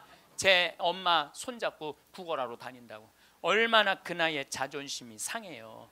그러니까 내가 그들과 먹고 1년 동안 먹고 마시고 놀지 않았으면 그분들의 아픔을 몰랐을 거예요. 예수님은 이 세상에 오셔서 3년 동안 정말 가지지 못한 사람이나 가진 사람이나 누구하고 먹고 마시고 놀았어요. 그러니까 강생이라는 말 참 많이 듣죠. 예수님은 이 세상에 강생하셨다. 그냥 몸만 오신 게 아니에요. 삶 자체로 이 세상에 들어오신 거예요. 그래서 우리랑 먹고 마시고 놀면서 우리가 고민하는 게 뭔지, 우리가 힘들어하는 게 뭔지 너무너무 잘 아셨어요. 그래서 예수님은 특별히 아픈 사람들, 병든 사람들 고쳐주는 거 주저하지 않으셨어요. 다 고쳐주셨어요. 그리고 최후의 만찬 때 마지막 날 제자들의 발을 씻어주고 난 다음에 예수님이 이렇게 말씀하세요. 요한복음 13장에 내가 너희들을 사랑하였듯이, 사랑한다는 게 뭐냐면 너희들과 먹고 마시고 놀면서 너희들을 위로했듯이 너희도 서로 사랑하여라. 이게 마지막 날 유언이야. 서로 사랑하라는 게. 그런데 지금 한국에는 크리스찬이 2천만이 있어요. 개신교 1,500만, 가톨릭 500만. 크리스찬이라는 건 뭐냐면 그리스도처럼 살겠다는 거예요. 여기 계신 여러분들 전부 왜 세례 받았냐면 그리스도처럼 살라고 세례 받은 거야. 그러면 이 대한민국에 2천만 명의 그리스도가 살고 있는데 요즘 대한민국에 보면 2천만 명의 그리스도인이 살고 있는 것 같아요? 아니죠? 예수님이 서로 사랑하라고 말하고 간 적이 없는 것 같아. 예수님이 이렇게 말하고 가신 것 같아. 너희들 서로 괴롭힐 수 있는 한 괴롭혀라. 이렇게 말씀하고 가신 것 같아요. 얼마나 서로 괴롭히는지. 작년 4월 6일 날 윤승주 일병이 죽었어요. 군대 간 지 4개월 만에 4명의 선임이 괴롭혀갖고. 근데 어떻게 괴롭혔느냐면 치약 한 통을 다 짜서 강제로 먹였다는 거예요. 치약 한 통을 다 짜서. 그리고 가래침을 뱉고 그걸 핥아 먹으라고 그러고. 이게 사람이 할 짓이에요? 사람이 할 짓이 아니에요. 죽기 이틀 전에는 냉동 음식을 입에다가 집어넣고 얼굴을 때리고 밥알이 튀어나오면 다시 삼키라고 그러고 핥아서. 결국은 기도가 막혀서 죽었다고 발표가 나왔어요. 그런데 윤승주 일병 사돈 쪽에 정형외과 의사가 있어요. 젊은 애가 기도가 막혀 죽을 리가 없다. 한번 시신을 다시 보자. 시신을 꺼내봤더니 온몸에 피멍이 다 들은 거야. 이틀 동안 마대자루로 때린 거예요. 그래갖고 맞아 죽은 거예요. 쉽게 말하면 맞아 죽은 거예요. 잠도 안 재우고. 근데 윤승주 일병은 군대 가기 전에 전액 장학생이었어요. 대학생이었는데 그리고 과 대표였고 이렇게 멀쩡한 아이가 군대 가고 죽은 거예요. 그래서 작년 내내 군대를 개혁한다고 난리를 치는데 저는 군대를 개혁해서 될 일이 아니에요. 여러분들 우리나라 애들은 군대 가기 전에 이미 다 망가져서 들어가요. 우리나라 중고등학교 애들 여러분들 남자애들 보면 눈빛 보면 어때요? 살벌하지 않아요? 이렇게 눈빛 딱 마주치면은 어떤 놈이야 걸리지 내가 오늘 가만히 안 놔둬 이런 기세예요. 우리나라 지금 중고등학교 남자애들은 극도의 스트레스 속에서 자라는 거예요. 왜? 경쟁 속에서 경쟁만 가르치고 협력, 이해, 양보, 사랑 이런 게 안 배워요. 경쟁, 출세 1등만 배운 애들이야. 그러니까 눈에 도끼가 있는 거야 애들이. 그런 애들이 군대 가고 서로 괴롭히는 거예요. 이미 군대 가기 전에 망가진 거예요. 여러분들 텔레비전 보면 요즘 대한민국 뭔가 잘못 가고 있다는 생각 안 들어요? 뭔가 우리 지금 잘 가고 있어요? 잘 못 가고 있어요. 대한민국 건국이념은 뭐예요? 홍익인간 그건 4348년 전에 단군 할아버지가 한 얘기고 대한민국 건국이념은 뭐예요? 대한민국 건국이념은 뭐냐면 우리도 한번 잘 살아보세요. 돈이야 돈. 돈이라면요 무슨 짓이든 해요. 정말 지난 70년 동안 돈을 벌기 위해서 우리는 혈안이 돼 있었어요. 그리고 우리나라는 돈을 많이 벌었어요. 참 많이 벌은 나라예요. 전 세계 다녀보세요. 대한민국처럼 좋은 차 타고 여러분들처럼 이렇게 기가 막히게 멋있는 옷 입고 여러분들처럼 잘 먹는 나라 거의 없어요. 전 세계에서 10위 안에 들어요. 10위 안에 들어요. 참 잘 먹고 잘 살아요. 근데 무슨 영국의 옥스퍼드 대학 나오고 우리나라 기자가 이런 말을 했어요. 기적을 이룬 나라, 기쁨을 잃은 나라. 기적은 이루었는데 너무너무 잘 살긴 하는데 기쁨이 없는 나라야.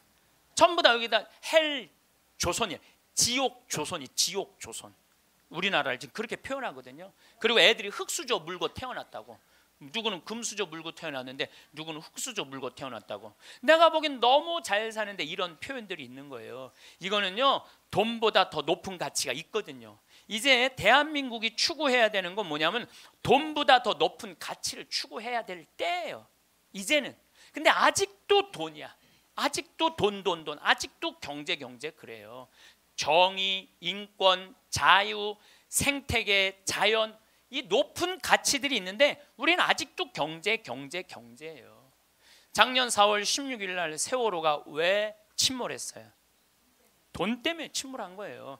6,000톤급 큰 배들은요 배 밑에 평형수를 심어야 이렇게 다 둬야 돼요. 근데 우리는 4분의 1밖에 평형수를 안 담고 4분의 3은 뭐 실은 거야? 돈 실은 거예요. 돈. 그러니까 304명이나 죽었죠. 단원고등학교 아이들 249명, 피어보지도 못한 그 꽃들이 249명이 죽었어요. 이게 대한민국 모두의 책임이에요. 세월호의 책임만이 아니라는 거예요. 어른 55명이 죽은 거예요. 돈 때문에. 핀란드라는 나라는 건국이념이 뭐냐면 나눔이야. 나눔. 이 나라는 러시아의 100년 지배를 받아요. 100년 지배를 받으면서 독립을 해요. 국민들이 모여갖고 우리 진짜 잃었던 나라를 찾았으니까 이 나라를 어떻게 건설해 나갈 것이냐? 국민들이 그래요. 콩알 한쪽이라도 나눠 먹자. 그래서 이 나라는요 가난했을 때부터 나누기 시작하고 지금까지도 잘 나눠요. 지금까지도. 지금 국민소득 6만 달러예요.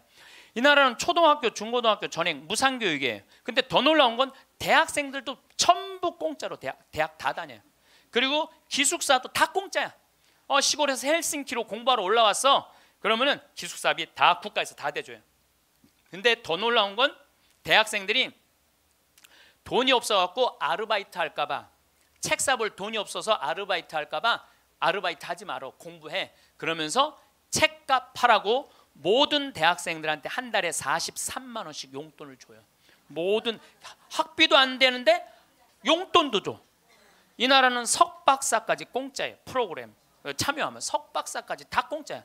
그러려면 뭘 많이 내야 돼? 세금을 많이 내야 되잖아요. 이 나라는 한 700만 원 정도 월급 받는 사람들이 세금을 얼마를 내냐면 320만 원 정도 내요. 이 정도 내야지 대학생들한테 용돈까지 주죠. 자, 이제 대한민국도 애들이 등록금 못 내갖고 지옥이라고 그러잖아요. 그러니까 이제 어른들, 애들, 대학생들 등록금 공짜로 해주기 위해서 700만 원 버는 사람들 320만 원 돈 내십시오. 낼 것 같아, 안 낼 것 같아요? 여기다가 빨간 띠 두르고 결사 반대. 박근혜 정부는 자폭해라 막 이러고 아마 할 거예요. 네. 누가 대한민국이 정이 많은 나라래? 저는요 대한민국 정 많은 나라라는 거에 동의할 수 없어요. 왜냐하면 정이 많은 나라가 해외 입양 1위를 해요. 우리나라가 해외 입양 1위예요. 제가 지난 여름에 유타라는 곳에 강의를 다녀왔는데 거기 가보니까요 몰몬 교도가 많은 데예요. 저녁에 식당에 갔는데 엄마 아빠는 백이냐? 근데 애들은 누가 봐도 우리나라 애들이에요. 그 한 식당에 세 쌍의 자녀들이, 그러니까 세 부부 쌍의 자녀들이 우리나라 애들이야. 나는 대한민국의 어른으로서 걔네들한테 너무너무 미안하더라고요. 전 세계에서 해외 입양 1위가 대한민국이에요. 2위가 어딘 줄 아세요? 필리핀이에요. 3위가 우간다, 4위가 인도, 5위가 우즈베키스탄이에요. 그 나라들에 비하면 우리나라는요 2배, 3배 잘 사는 나라예요. 2배, 3배 잘 사는 나라에서 해외 입양 1위를 하고 있는데 정이 많은 나라예요? 정 많은 나라 아니에요. 또 제가 요즘 잠비아 도와준다고 한 3년 동안 한 10억 정도 잠비아 도와줬어요. 가서 뭐 이제 농장도 한 20만 평 꾸며주고 소도 돼지도 닭도 뭐 옥수수밭도 감자밭도 다 해놨어요. 근데 나한테 전화해갖고 이렇게 전화 항의하는 분들 참 많아요. 대한민국에도 굶어 죽는 사람 많은데 뭐하러 아프리카까지 가서 도와주느냐고, 정신 있는 거냐 없는 거냐, 나한테 이렇게 전하는 분들 참 많아요. 여러분들, 우리나라가요 6.25 전쟁 끝나고 난 다음에요 미국에서요 밀가루 받아서 먹고 살았어요. 밀가루. 그래서 우리 천주교하고 밀가루하고 인연이 많아요. 정부를 못 믿으니까 밀가루를 어디다 줬어? 성당에 다 갖다 줬어요. 그래서 성당에서 나눠줬어요. 그래서 옛날에는 밀가루 받아 먹으려고 세례 받는다 그래서 밀가루 신자라는 말까지 나왔어요. 그렇게 우리가 그 배고픈 시기를 미국에서 원조 받아갖고 버텨냈어. 그럼 세계에서 9번째로 1조 달러가 넘는 나라가 9나라인데 우리나라가 9번째 1조 980억 달러예요. 그렇게 잘 사는 나라가 아프리카의 나라 도와주는 건 당연한 거예요. 받았으면 줘야지. 받고 우린 꿀떡하고 끝나고 있어요. 근데 그게 OECD 국가 중에 가난한 나라 안 도와주기로 우리나라가 1등이에요. 뭐가 정이 많은 나라예요. 말로만 정 많으면 다예요. 정이 많은 나라가 아니에요. 내가 지지난주에 동창 모임에 사회복지시설 운영하는 신부님을 만났어요. 기가 막힌 얘기를 들었어요. 어떤 얘기를 들었느냐면 서울의 한 시내 한복판에 지적장애자들 작업장을 학교에 중학교에 만들려는데 주민이 반대하는 거예요. 그랬대요. 우리 동네 쓰레기 처리장은 들어와도 지적장애자 작업장은 못 들어온다. 참, 아니 걔네들 얼마나 이 삶에 목말라 하는 애들인데 걔네들을 우리 동네에서 받아들여 우리 동네에서 보호를 해줘야지. 심지어 어떤 주민은 이렇게 말했다고 그래요. 우리 동네 핵시설은 들어와도 지적장애자 시설은 못 들어온다. 이게 우리가요 철저하게 이기적인 거야. 님비라고 그래. 님비. 요즘 우리 평창에는 동계올림픽 때문에 도로가 뻥뻥 나요. 근데 우리 생태마을 바로 옆에 도로가 나요. 근데 거기를 터널을 뚫어요. 강의 중에 다이나믹 터질 때 막 건물이 울려요. 그래서 사람들이 와서 나한테 그래요. 신부님 저렇게 바로 터널을 뚫는데 반대 안 하시느냐고. 내가 이렇게 말해요. 저거 반대하려면 5년 정도 걸려. 매일 도로에 들어놓아야 돼. 나는 내 인생 매일 도로에 들어놓기 내 인생이 너무 아까워. 그리고 일하는 우리 옆으로 지나가는 거 일하는 마을로 지나가는 거예요. 그럼 내가 반대한다고 칩시다. 그러면 이 안은 누구한테로 지나가는 거야? 마을로 지나가는 거예요. 그럼 우리 내 옆길은 안 되고 옆에 마을은 괜찮고. 이게 이기적인 거예요. 이기적인 거. 누가 우리 부로 정이 많은 나라라고 그래요. 1970년대 우리 이 구로공단에서 동대문에서 노동자들이 이제 돈 많이 벌으니까 우리 좀 나눠주라. 그러니까 정부에서 어떻게 이 국가가 지금 잘 살아야 된다. 그래갖고 잡아 죽이고 고문하고 그랬어요. 그러면서 나중에 잘 살게 되면 그때서 너희들한테 잘해줘. 나중에 잘해줘. 나중에 잘해주겠다고. 그래서 대기업 중심으로 정책을 폈어요. 그런데 지금 2015년 대한민국 잘 살아요 못 살아요? 잘 살아요. 외환보유가 세계 6위예요. 3,600억 달러. 그 다음에 10대 기내 사내 보유금은 5천억 달러, 515조. 근데 지금 나눠요 안 나눠요? 안 나누잖아요. 우리나라가 지금 1시간 노동 임금이 5,580원이에요. 이거 노동자들이 10,000원으로 해달라고 그랬어요. 근데 올해 6,030원 했어요. 6,030원. 내년에 1시간이 6,030원이에요. 그러면 우리나라하고 비슷한 경제 규모가 비슷한 이탈리아는 얼마예요? 10,000원이에요. 10,000원. 이탈리아, 스페인 10,000원이에요. 우리보다 조금 잘 사는 프랑스는 12,000원. 독일은 13,000원. 미국은 2020년에 모든 노동자들한테 1시간에 17,000원 주기로 국회에서 결의를 했어요. 근데 우리는 이 민중을 무시하는 거예요. 니네들은 무시당해도 돼. 니네들은 돈 이게 5,580원이면요. 한 달 22일 일하면 얼마 버는 줄 알아요? 98만 원 받는 거예요. 98만 원. 그거 갖고 먹고 살라는 거예요. 기업에는 515조나 있으면서 안 내놓는 거예요. 세금으로 안 내놓는 거예요. 그냥 가지고 있는 사람만 더 부자가 되는 거예요. 가지고 얼마 전에 우리 삼성이 아시아 최고의 부자 가문이 됐대요. 저는 그걸 읽으면서 너무너무 창피했어요. 왜 너무너무 창피했느냐면은 우리나라는 경제 규모가 1조 달러야. 일본은 6조 달러, 중국은 14조 달러야. 그럼 최고의 부자는 일본이나 중국에서 나와야지 우리나라에서 나와요. 이 얘기는 뭐냐면 삼성이 회사 운영을 잘하기도 했지만 중소기업 하청업체들한테 1,000원 주고 500원 주고 그 나머지 500원 갖고 세계 아시아 1위 된 거예요. 다 같이 잘 살아야지 잘 사는 거지 한 기업만 잘 산다고 잘 사는 게 아니에요. 그리스가 왜 망했어요? 그리스가 한두 부자 자기네들 세금 다 뒤로 돌리는 바람에 나라가 망한 거예요. 나중에 나누긴 뭘 나중에 나눠. 노동자들이 잘 살아야지 국가가 잘 사는 거예요. 호주만 해도 광부들이 연봉이 얼마냐면 1억 2천이에요. 광부들이. 내가 지금 호주에 나오고 같이 봉사활동 다니는 치과의사 우리 요한 바오로 치과의사가 있는데 어저께 나한테 한 얘기예요. 신부님, 호주에는 배관공, 전기공, 목수가 저보다 돈 더 많이 벌어요. 아주 능력 있는 치과의사인데 돈 더 많이 번다는 거예요. 그러니까 노동자가 잘 사는 나라가 행복한 나라예요. 예.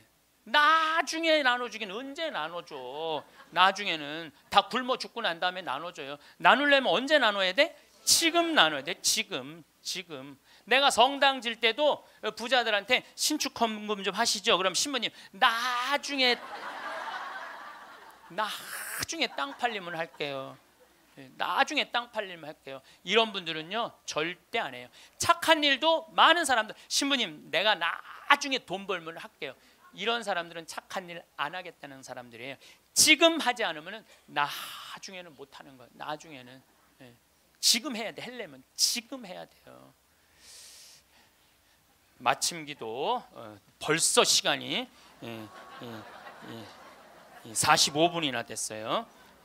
마침 기도 제가 신약 성서의 예수님은요 서로 사랑하라는 말보다는 남을 무시하지 말라는 말을 훨씬 많이 하셨어요. 남을 무시하지 말라는 말을.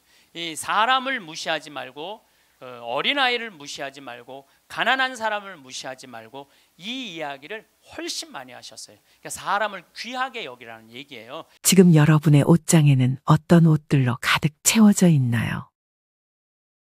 옷이 날개라는 말을 많이 들어보셨을 것입니다.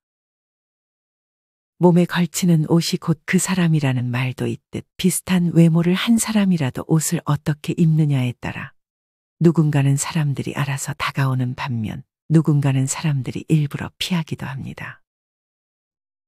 특히나 나이가 들수록 항상 깔끔하고 정갈한 차림은 시선을 즐겁게 바꿔주는 반면 구겨진 옷을 입고 있는 사람들은 보기 흉하게 느껴진다 말씀하시는 분도 계셨습니다.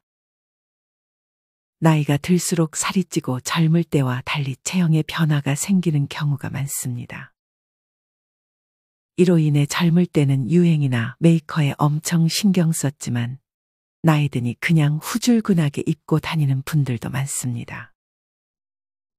옷에 신경 쓰는 것이 피곤하게 느껴진다며 말이죠. 사실 우리가 일상생활에서 옷차림에 신경을 쓴다는 것은 단순히 멋을 부리는 차원이 아니라 품위를 유지한다는 말이기도 합니다. 옷과 외모는 우리 눈에 한 번에 들어오며 이를 근거로 타인에 대해 첫인상을 평가하기도 합니다.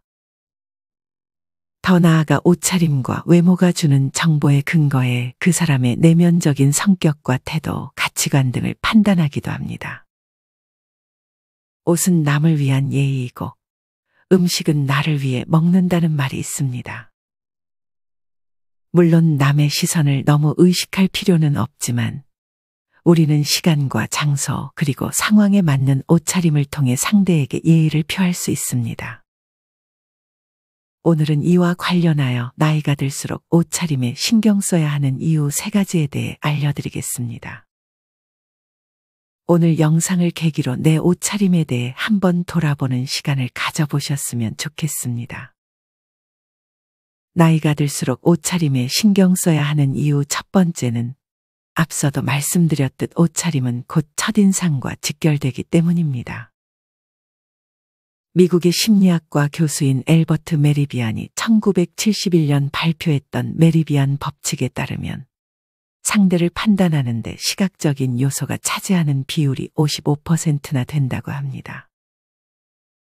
나머지 38%는 청각적인 요소이고 말의 내용은 고작 7%밖에 되지 않는다고 합니다. 이렇게 첫인상에 높은 비율로 영향을 주는 시각적인 요소에 포함되는 것이 바로 용모와 복장입니다. 만약 이런 시각적인 요소에 신경을 안 쓰게 된다면 사람들은 여러분을 피하게 되고 심지어 경계하게 될 수도 있습니다. 물론 내면도 중요합니다. 하지만 외면이 구겨지고 지저분하게 되면 내면도 같이 무너지기 쉽습니다. 복장을 신경 쓰라는 말이 비싼 명품으로 치장하라는 말이 아닙니다. 낡은 옷이나 낡은 신발이라도 잘 다려지고 닦아져 있으면 그 사람의 내면이 결코 가볍게 느껴지지 않을 것입니다. 요새는 나이가 들어서 새로운 직장을 찾는 분들도 많이 계십니다. 이를 위해 면접을 볼 때나 혹은 첫 출근하고 1, 2주 동안 자신의 이미지를 잘 만들기 위한 좋은 방법이 바로 옷차림입니다. 물론 옷차림을 신경 쓰는 것이 매번 힘들고 귀찮을 수 있습니다. 나이가 들면 더더욱 이런 마음이 들 것입니다. 하지만 자신이 신경 쓰는 만큼 얻는 것이 있기 때문에 옷차림에 신경을 쓰는 것은 매우 도움이 됩니다. 대개 첫인상은 몇 초 만에 결정나고 그 결정난 첫인상은 쉽게 바뀌지 않습니다.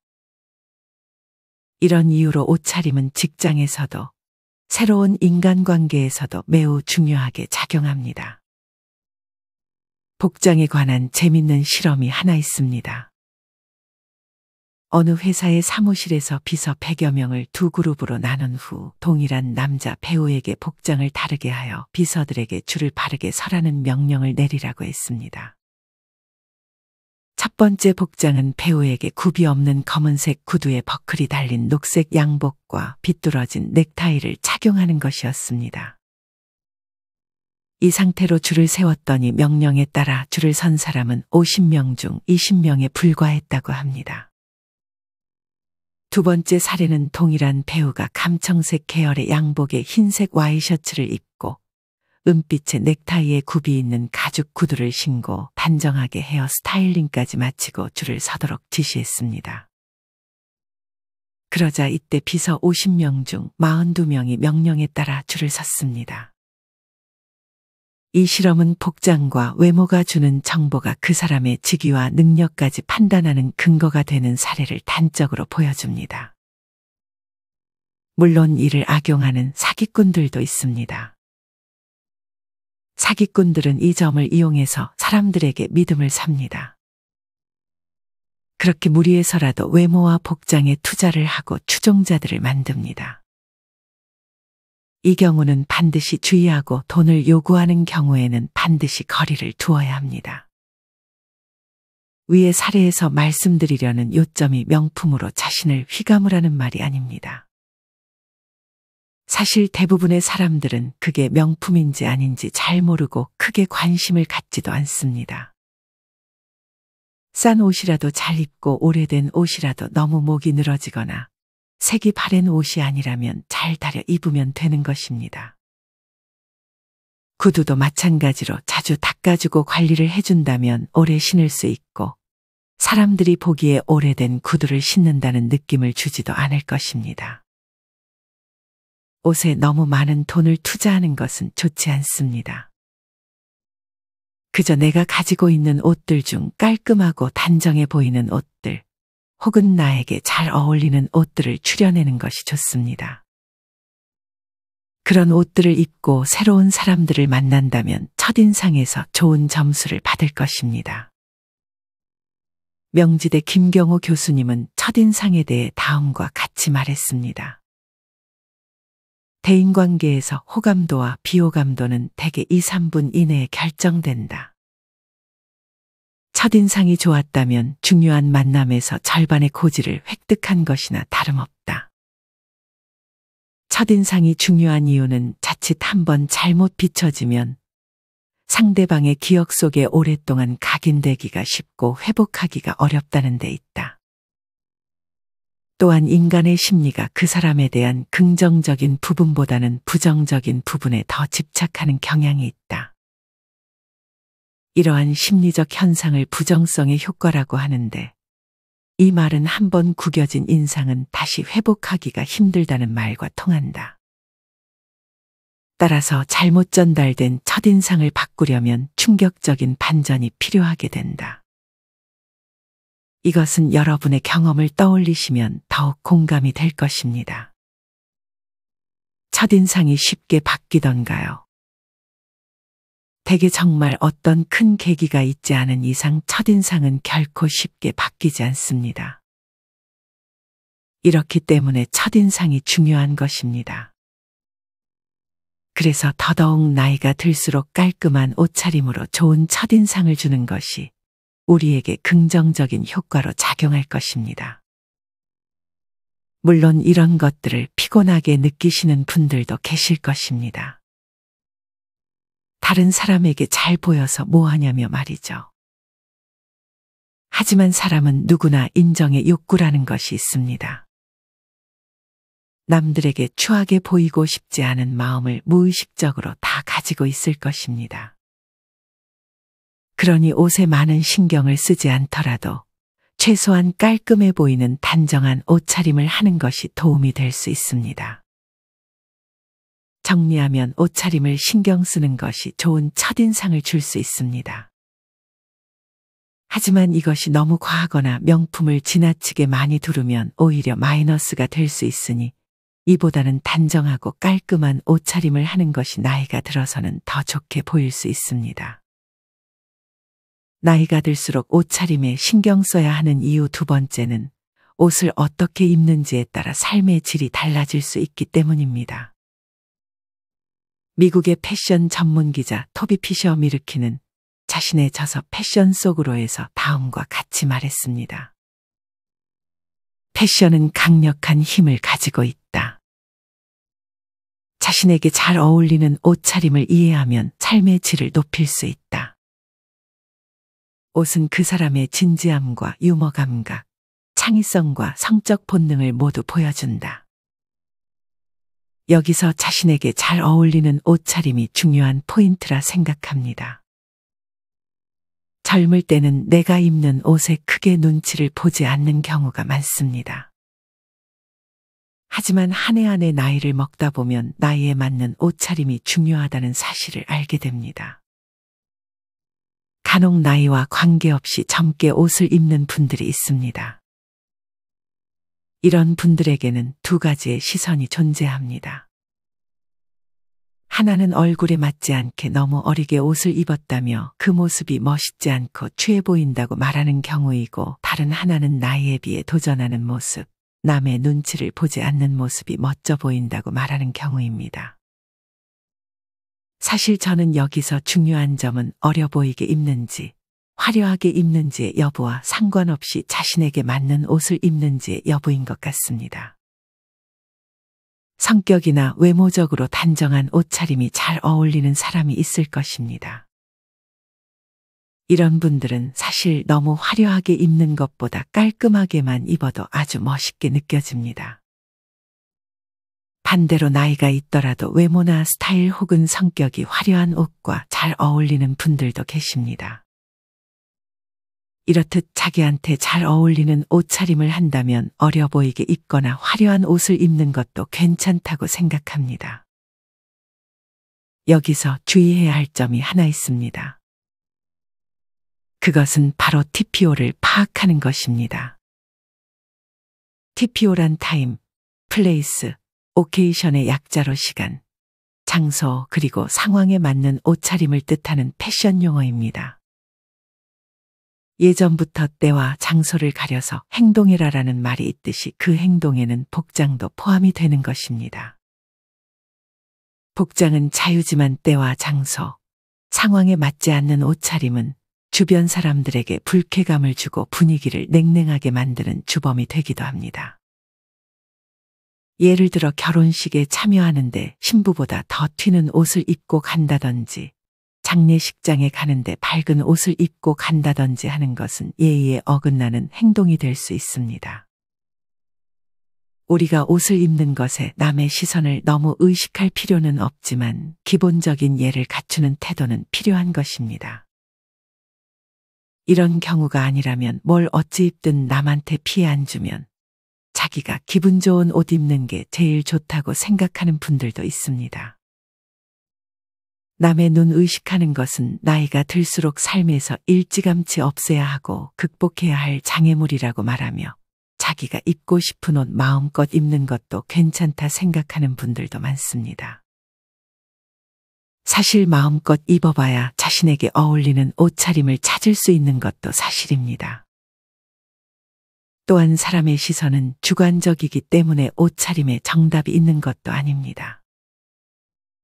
그러니 남의 시선을 너무 의식하지 말고 자신의 외모와 성격 등을 파악하여 자신에게 맞는 옷차림을 천천히 찾는 과정을 겪어보셨으면 좋겠습니다. 독일의 철학자 쇼펜하우어는 복장이나 스타일은 마음의 인상이라는 말을 남기기도 했습니다. 이처럼 개인의 복장에서 그 사람의 내면, 품격, 심리 등이 나타나기도 합니다. 사실 우리가 매일 입는 옷은 의외로 자신에 대해 많은 것을 말해줍니다. 물론 다 그런 건 아니지만 개인의 옷차림을 보면 어느 정도 그 사람의 성격이 파악될 때가 있습니다. 굉장히 깔끔하고 단정한 분들을 보면 부지런할 것 같다는 느낌을 받고 반대로 구겨진 정장이나 외투를 보게 되면 그 사람이 게으르게 느껴질 때가 있습니다. 이뿐 아니라 앞서 얘기했듯 옷을 통해 그 사람의 진지함 혹은 유머 감각, 창의성 등도 파악할 수 있습니다. 물론 옷으로 내면 전부를 파악할 수 있는 것은 아닙니다. 이것은 단지 추측일 뿐 옷만 가지고 그 사람의 내면을 전부 알 수 없는 것도 사실이지만 어느 정도 파악이 가능하다고 전문가들은 말합니다. 여러분은 어떠신가요? 자신의 내면 심리가 옷차림에 영향을 미치나요? 이것은 사람마다 다르겠지만 저는 어느 정도 영향을 미치는 것 같습니다. 정리하면 젊게 보이고 화려하게 보이고 이런 거와 관계없이 자신에게 어울리는 옷차림을 찾는 것이 중요합니다. 만약 내가 생각했을 때 젊게 입어도 잘 어울린다고 느껴지면 그런 옷들을 입는 것도 좋은 것입니다. 너무 남의 시선을 의식하는 것 대신 옷가게에 가서 굳이 돈을 많이 쓰지 않더라도 자신에게 어울리는 옷들을 하나씩 찾아보세요. 나에게 어울리는 옷을 입는 것만으로도 자존감이 올라가고 삶의 질을 높여줄 것입니다.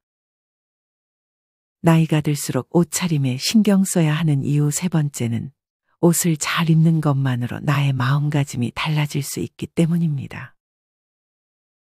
전에 영상에서 외모를 꾸미는 것만으로도 자존감이 올라간다는 말씀을 드린 적이 있습니다. 이것은 당연히 옷차림에도 해당하는 말입니다. 아마 많은 분들이 좋은 옷을 입는 것만으로도 이런 옷을 입고 외출을 할 때 기분이 좋아지는 경험을 해보셨을 것입니다. 특히나 집 밖을 자주 나가지 않는 경우에는 살도 찔 수 있고 돌아다니지 않으면 누구에게 보일 일이 있나 싶어 후줄근한 고무줄 바지에 늘어진 티만 입는 경우도 많을 것입니다. 또한 옷을 뭘 입을지 몰라 일단 집 밖을 못 나가게 되는 경우도 존재합니다. 이러면 자연스레 자존감이 내려갈 수밖에 없는 환경이 만들어집니다. 옷의 차림새대로 행동이 이어진다는 말이 있습니다. 우리는 이것을 경계해야 합니다. 일단 가벼운 외출을 할 때 입을 옷만이라도 구입하는 것이 좋습니다. 옷을 많이 살 필요도 없습니다. 가끔 내 기분이 좋아지게 만들어주는 옷 한두 개 정도만 가지고 있는 것으로도 큰 도움이 됩니다. 어떤 분은 강아지를 데리고 나갈 때도 항상 깨끗하게 하고 깔끔한 옷을 입고 나간다고 합니다. 그러면 기분이 확실히 달라진다 합니다. 심지어 강아지까지 대우를 받는다며 강아지도 단장을 하고 데리고 간다는 글을 남겨주기도 하셨습니다. 이렇듯 나에게 어울리는 아끼는 옷을 입고 가벼운 산책을 나가는 것만으로 자신감이 생기고 긍정적인 마음을 만들어줄 수 있습니다. 그것을 바탕으로 일과 취미를 즐길 수 있고 좋은 하루를 시작할 수 있습니다. 기분 전환이 필요하다면 쇼핑이 아닌 옷가게에 가서 새로운 옷들을 마음껏 입어보세요. 너무 비싸지만 않다면 하나 정도 구매하시고 나중에 가벼운 산책을 할 때 입고 나가보세요. 그냥 집에서 입고 있던 복장 그대로가 아닌 산책할 때 입을 옷을 따로 정해서 입고 나간다면 기분을 전환을 시켜주는데 큰 도움을 줄 것입니다. 정리하면 옷을 잘 입는 것만으로 나의 마음가짐과 자존감에 영향을 줄 수 있습니다. 그러니 만약 내 자존감이 낮다고 판단되거나 우울한 기분이 들 때 외모를 깔끔하게 하고 나에게 잘 어울리는 아끼는 옷을 입어보세요. 추가로 옷차림에 도움을 주는 것이 하나 있습니다. 그것은 바로 운동입니다. 당연히 살을 빼고 근육을 키우면 나에게 어울리는 옷들이 많아질 것입니다. 같은 옷이더라도 몸 관리가 된 분들이 입는 옷과 배 나온 아저씨가 입는 옷은 어쩔 수 없이 다르게 보일 것입니다. 옷차림과 동시에 운동을 통해서 살을 빼고 근력을 키우는 습관을 키우면 더욱더 나에게 좋은 영향으로 작용할 것입니다. 간혹 남의 옷차림에 대해서 너무 판단을 많이 하는 분들이 계십니다. 누군가에게는 좋게 보일 수 있는 옷차림을 했음에도 나이 든 사람이 너무 젊게 입었다며 자신의 기준대로 욕을 하는 것입니다. 이것을 다 들으라고 말씀하시는 분들도 계십니다. 이런 것들은 지양할 필요가 있습니다. 물론 앞서 얘기했듯 장소와 상황에 맞지 않는 옷차림을 하는 것은 비난받아야 할 수 있습니다. 하지만 이런 경우가 아니라면 우리는 남의 옷차림에 대해 지나치게 왈가왈부하는 것은 좋지 않은 태도가 될 수 있습니다. 우리의 시선은 당연히 주관적일 수밖에 없는 것입니다. 똑같은 옷차림을 보더라도 누군가는 추하다며 욕할 것이고 누군가는 나이에 비해 젊게 입는다며 멋있다고 생각할 것입니다. 이렇게 주관적일 수 있는 것을 너무 자신이 평가하듯 하는 것은 좋지 않은 태도가 될 수 있습니다.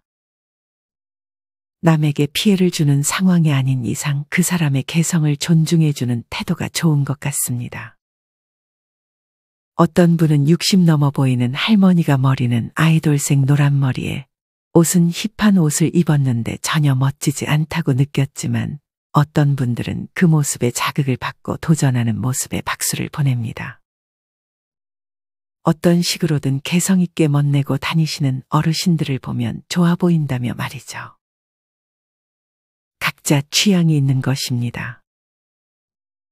오히려 남들이 정한 기준과 남의 시선대로 옷을 입는 것이 더 촌스럽게 보일 수 있습니다. 여러분은 어떠신가요? 너무 자신의 기준대로 남의 외적인 모습을 평가하진 않으셨나요? 꼭 제 말이 정답은 아니지만 이 부분에 대해서 자신의 모습을 한번 돌아보는 시간을 가져보셨으면 좋겠습니다. 오늘은 이렇게 나이가 들수록 옷차림에 신경 써야 하는 이유 3가지에 대해 말씀드렸습니다. 첫째는 옷차림으로 첫인상이 정해질 수 있기 때문이고, 둘째는 옷차림에 따라 삶의 질이 달라질 수 있기 때문입니다. 마지막 셋째는 옷을 잘 차려 입는 것만으로도 나의 마음가짐에 좋은 영향을 미치기 때문입니다. 나이가 들수록 남의 시선 신경 쓰지 말고 자신에게 맞는 옷차림은 뭔지, 어떤 옷을 입었을 때 기분이 좋아지는지 등을 판단하고 너무 후줄근하고 목 늘어난 옷들만 입는 것은 아닌지 등 내 옷차림에 대해서 한 번쯤은 돌아보는 시간이 되셨으면 좋겠습니다. 앞서도 말씀드렸듯 옷차림에서 사람의 내면이 보인다고는 하지만 사실 옷차림만 보고 그 사람의 내면을 온전히 파악할 수 없는 것도 사실입니다. 옷차림과 내면을 동시에 신경 쓰는 것이 가장 좋은 것이지 너무 옷차림에만 신경을 써서는 안 됩니다. 우리는 내면의 성장도 잊지 말아야 합니다. 사실 아무리 옷차림이 후줄근해도 그 사람의 내면의 깊은 감동을 받아 그 사람이 멋있게 보이는 경우도 있습니다. 첫인상을 바꾸기는 힘들지만 그 사람의 진가를 알게 되면 첫인상이 바뀌게 되는 것입니다. 이렇듯 내면은 어찌 보면 외면보다 중요하게 작용합니다. 제일 좋은 것은 나이가 들어갈수록 외면과 내면을 동시에 키우는 것입니다. 이 부분을 고려해 더욱 성장하는 노후를 보내셨으면 좋겠습니다.